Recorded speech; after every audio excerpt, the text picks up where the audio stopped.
I'll answer the question. You want answers? I think I'm entitled. You want answers? I want the truth! You can't handle the truth.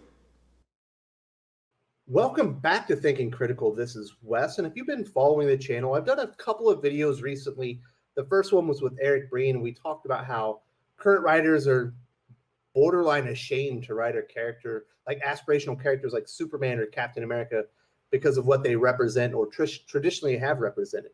And I thought that was a good video. But then last week we had the first issue of Superman, I think it's Red and Blue, the anthology series, and writer John Ridley wrote the first story, the main story in that one, and we learned that Superman was depowered and held for eight months during the Cold War, heavily insinuated that he was raped, tortured in front of like a Soviet-esque kind of agent, and never got retribution. And we kind of talked about how it's not by chance that these things are happening, that a lot of modern creators, while they might be ashamed or whatever, but they're trying to tear these characters down, try to tear down what they represent, especially aspirational characters like a Captain America, kind of like a Superman. And now I knew this week in the first issue of Gene Yang's Batman Superman, I believe it's number 16 in this volume, that he was no longer going to be Superman, truth, justice, the American way. He was going to be Superman, who stands for truth, intolerance, and justice. Obviously, they're trying to redefine the character, modernize him. Now, I had a chance to talk to a good friend of mine, Doug Ernst, if you know who he is. He is a YouTuber, been talking about the culture war within comic books for quite a long time. He's also a journalist at the Washington Times. He's a comic book writer as well. He's got a new book coming out. He's going to talk about that at the end of the segment. Now, the interview that we have is a bit long for YouTube.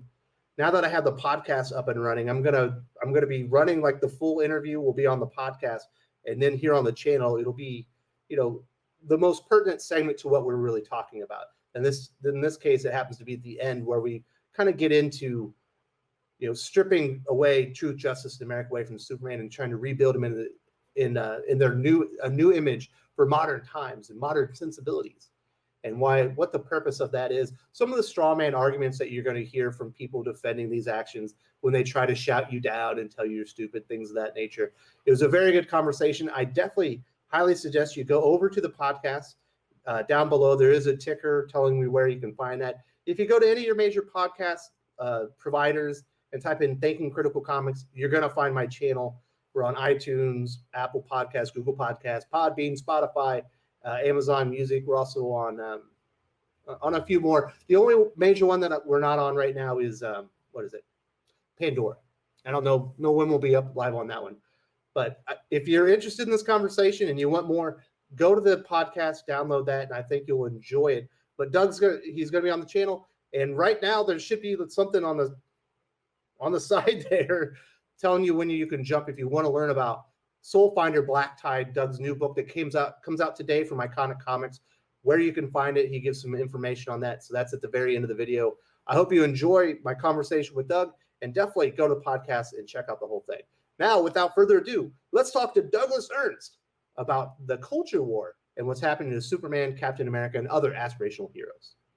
If you are changing truth, justice, and the American way, if you rip American way out of that you are saying, embedded within your actions is the statement, I believe that there is something dysfunctional or faulty about the term American way that needs to be excised from Superman. And so there is no way to really talk about that without bringing politics into the equation. It's American way. So you are making some sort of statement, whether you like it or not, but these writers or many of their fans, they don't want to have that conversation, because then it gets into uncomfortable territory and you're going to have a fundamental disagreement going on, and people don't want to have those. They just want to have their way and then have nobody, criticize it. Yeah, there's a lot of false arguments. Now, this is based in truth, but of course, the big pushback always is, well, the American way wasn't on the very first issue of Action Comics, with the first appearance of Superman. That was included in 1942 in a radio cast of a Superman story. That wasn't even originally part of the character. Well, that's correct, but the original incarnation of Superman couldn't fly either. He was still in the developmental stages. 1942 is when they included the American Way. So from 1942 into modern times, that's 80 years. Superman's first appearance was in 1938. He had a few years before they got the character right, but the American Way part has been part of the fabric of the character for 80 years.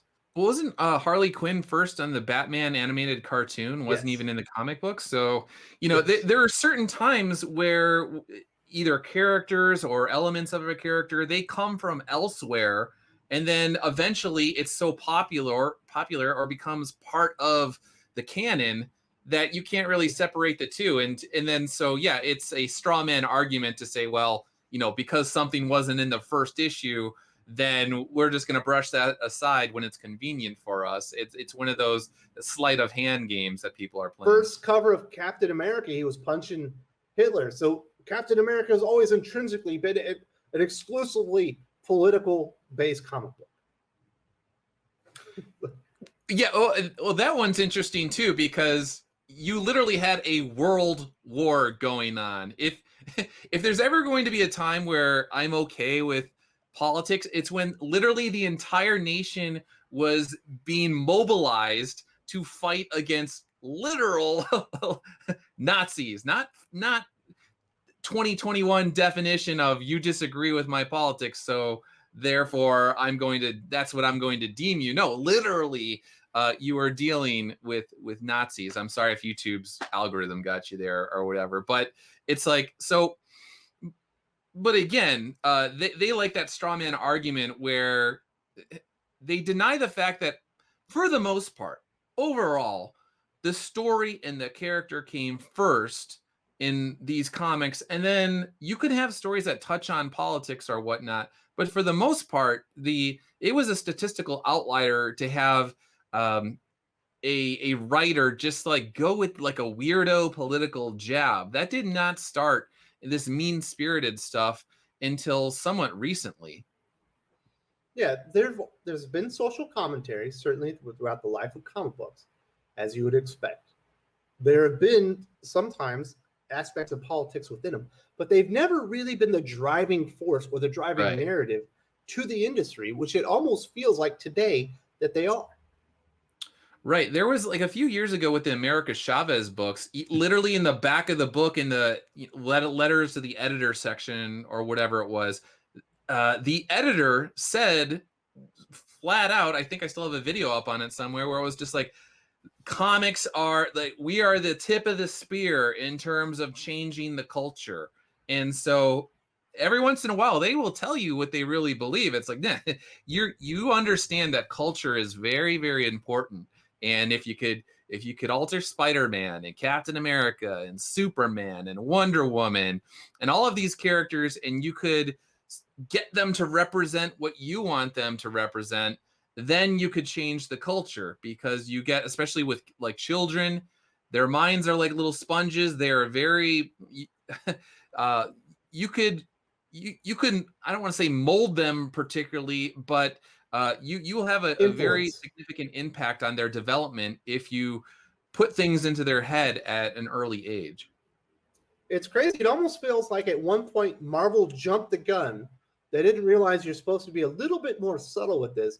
And when we got all new, all different, they basically replaced all the long-standing characters with new versions of the characters that no longer represented what those characters were introduced for. And the reaction was one of non-acceptance basically across the board, and they had to kind of walk it back. But you could see where they were. That's where they would like Marvel Comics to be. It's just the customers didn't let them go there yet. Yeah, when CB Cebulski came on, so they kind of realized, and again, this is, you could piece it together through things people say literally in the comics and on Twitter and social media, where it was like, okay, before we were doing this sort of trench warfare, we're making progress an inch at a time, an inch at a time, an inch at a time. Suddenly, you've culturally changed things. You've moved people back 100 yards to where you want them to be. But they didn't like that because trench warfare is brutal and slow, and you got to fight and slog it out. And what they wanted to do was they just wanted to nuke everything and then raise it all and then deal with the aftermath. And they tried that in many ways with these sudden changes across the board. And there was just such a reaction. They're like, nuts. I guess we got to go back to trench warfare. It's crazy. It almost feels like at that time, DC Comics, while not immune, were kind of holding the line that we want to stay true to the characters. They had a lot of creators there that were into the classical interpretations of their superheroes. But even then, even DC seems to have abandoned it at this point and are just kind of they're in the culture war to affect change. And yeah, I've said before that Super Sons run with Tomasi, that actually got me into DC. I was never a DC guy, and I just loved it. I thought it was amazing, and there was great moments with Clark and his son. He was like a really cool father, and I was like, that's the kind of father I want to be one day. And then suddenly Bendis comes, as you know, gotta get rid of it. And I was like, oh no, I'm just gonna leave before I have to witness what happens. And you've covered it extensively on your channel. Yeah. What happened? Bendis arrives. First thing you got to do, got to kill the Super Sons. Second thing you got to do, we've got to send John off into space, make Clark look like a bad father, put some issues in there with his marriage, age him up so that we can miss the entire years of Clark and John, him raising his son. This is the way it goes. It's been crazy, man. It's hard to explain all the things I'm witnessing. When you look at as the days go by, it doesn't feel like much, but once you kind of look back with the benefit of hindsight being 2020, and you realize how much change has still actually happened, it's insane. It's creatively lazy. So it used to be back in the day when they were like, well, Peter Parker can't be married. There's too many creative constraints on us and it's going to get bad, yada, yada, yada. And I always thought back then, I was like, no, you're being lazy. You want to get Peter Parker to a place where it's just more in tune with who you are as a person. If you're lacking in empathy, you can't put yourself in other people's shoes and then write. Like a good writer, that is the whole, like, part of the whole point is you should be able to create this character and put yourself in his shoes, even if their worldview is diametrically opposed to yours, and you write it as if their worldview, you take it just as seriously as you take yours. So if I write a liberal character, for instance, for whatever reason, a comic book, I need to be able to take that ideology incredibly seriously, and I need to do it in a way that would do justice to this character, not some sort of clownish cartoon version of whatever. And so that's your job as a writer, is to be able to do those sorts of things, not to say like, well, you know what, it's really tough to write a married, really good, nice father. Let's just wipe away the marriage, and let's just send the kid off, and we'll raise his age, 5 or 6 years or whatever the heck it is. And now I have an easier job as a writer. And it's like, nah, dude, you just did all the readers a disservice, and you did yourself a disservice, because you're not going to get better as a writer if you just keep cutting corners. Yeah, it's crazy. This has been a really good discussion here, Doug. Before we get in and talk about your comic, is there any last words that you had just to talk about, the way that creators are intentionally tearing down some of the bedrock foundational heroes, heroes of yesteryear, to reshape them or just get rid of them altogether? Like I said, it's just one of those things. If you keep tearing down again and again and again, and you do not build up, eventually you're just going to have a pile of rubble there. And if there comes a point in time where you need heroes, this is a time when a hero is needed culturally, and you don't have those heroes to sort of kind of as a compass for you to point the way, you're going to be in trouble as a culture. You cannot do away with your cultural icons, the George Washingtons, the Abraham Lincolns, and then the fictional ones like the Captain Americas. That is a recipe for dark days if you don't have someone to point to. And I don't know. I just feel bad for young kids today that are going to have to deal with the bad fruit of the seeds that are planted today. So if people have been listening, if they know, a lot of them probably know who you are. You had a comic book come out 2 years ago, because I think you were here in the Philippines when it was about to come out. Soulfinder Demons Match was the first one. You have a sequel coming out today. It's not going to be out on Indiegogo or Kickstarter. It's Soulfinder Black Tides. Can you tell the audience what it's about and where they can get a hold of this comic if they'd like to buy it? Sure, thanks, man. So Soulfinder Demons Match was my story about these combat veterans that became priests and ultimately exorcists. There's a major order of exorcists called Soulfinders, and they take on evil that most people cannot fathom. So the first story was about a priest named Father Patrick Redder and his journey into becoming a Soulfinder. The second one, Soulfinder Black Tide, like you said, it comes out today on Iconic Comics. And I'm totally foregoing a huge Indiegogo campaign and a Kickstarter campaign because I just want people to get a good book with solid writing and solid art in a timely manner. I don't want people to wait 5 months. I don't want them to wait a year. I don't want them to wait 2 years. I just want them to be able to order a book and get a book in a week or however fast Iconic could ship them, and boom, it's there. Nothing against people that do crowdfund. In many ways, I wouldn't have done this if I didn't have a successful campaign with Demons Match. But having set a sort of standard, like, oh, okay, well, he did it right the first time. Now at least people can say, okay, well, was Demons Match good? Okay, if it is, then why do I need to wait 8 months for this book if he's just going to offer it now? Well, I would like, to me, the logical progression for someone in my shoes is to get to a point where I could offer it directly on a website and know that there is a reader base that will buy it, knowing that I'm trying to give them the best book possible at a fair price. So there are likely viewers of this channel that did not read the first book, Soulfinder Demons Match. They're interested. If they go to the Iconic website, will they be able to pick up Demons Match along with Black Tide so they can read the first book before they get into the sequel?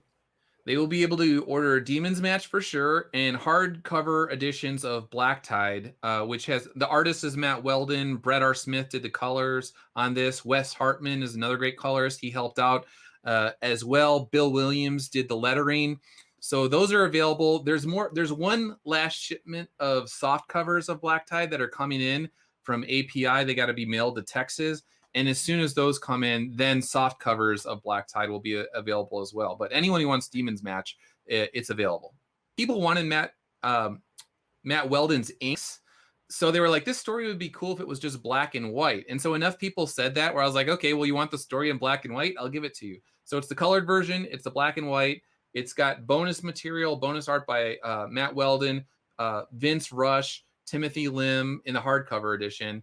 And then there's a script talk section where I sort of break down what I was thinking in terms of the themes and where I went from Demons Match to Black Tide and tying both of those together. So in the hardcover, they're going to get the full color version, lettered and everything. And then they're also going to essentially get a director's cut with all the inks of the original pages as well, not just select pages. Correct. Awesome. So I appreciate you so much, Doug. If any of the viewers want to get a hold of you directly, to order the book, or if they have questions, can they do that? International customers can reach out to me if they want it at Douglas Ernst at douglasernst.blog. And actually, domestic customers, if they have any questions at all about the book, the pricing, the history, whatever the heck it is, they could always email me again, douglasernst at douglasernst.blog. And I'm always happy to go back and forth and answer any questions that they have. And with international customers, some of them have questions about shipping costs. And I think it's safe to say that I have been very fair with people in terms of the international shipping. You will probably see that online if you look into it. Some of these countries are very expensive to ship to. Yes. And I usually will give people a pretty good discount if they come from a country like Australia is very pricey to ship to. And I've worked with people to get them the books at a fair price. So if you're an international customer like myself, if you want to get a book and you get a hold with Doug, you're going to get one-on-one friendly service from the man who wrote the comic book himself. I want to say thank you so much for visiting me, Doug. I imagine you're going to get a lot of people interested in this book. I'm very interested in Soulfinder Black Tide as well. And I will talk to you later, my friend. Cool. Thanks again for having me. Appreciate it.